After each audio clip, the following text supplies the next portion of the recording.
No, a copyright is a property, and you do not have the right to just use it.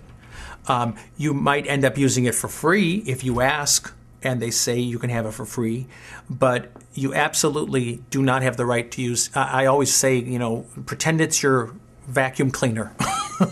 Can I just take your vacuum cleaner home tonight and not give it back? No. You can borrow it. And if you want to borrow it for a year, it'll cost you $100, but bring it back. That's kind of a little bit, obviously it's not. These are different kinds of properties, but it's absolutely owned by someone or some company and can't be used. There are some myths about how many notes it takes, this and that, and that's, even though you're not making any money, a commercial might do it more damage than something you might pay for. What if it's used in a PSA, for instance, and it's a subject that's just really horrible and it leaves an indelible impression on people and they never want to use the song again or something, but it's someone else's property and you have to ask for that permission and be granted it, whether money changes hands or not.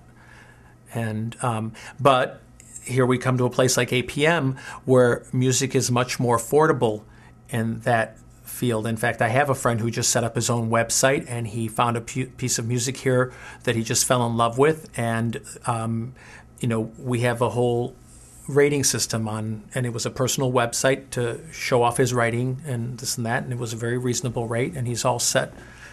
He can sleep easy at night. Yeah, the easy answer is you can get sued, but usually people, usually they sue people who have money. So, but what you will absolutely probably get a cease and desist letter from an attorney or a publishing company, and you'll have to take that song off and find another one, and so why do that, I'm sure there are people out there using songs improperly, but what's the point of doing something wrong?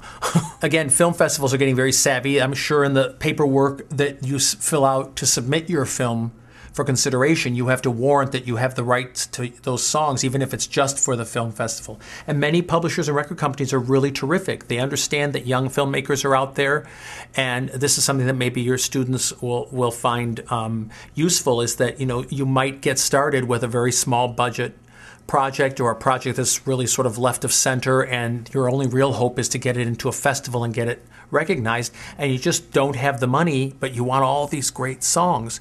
You can go to the publishers and the record company and say, I have this film, here's what the film is about, we think it's great, we just don't have the money, but can you give me just a 1-year license and let me try it at the festivals and see what happens?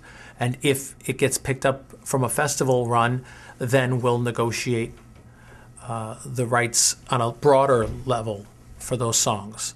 And sometimes that happens. So, pretty much anything is possible. And when it comes to clearing music rights, my motto has always been, let someone else say no to you. Present your case as best as you can. And you would be surprised what kind of big names you can get who will work with you. If they like your project and they like the use and they're willing to work with you, they'll almost always find a way to accommodate your budget.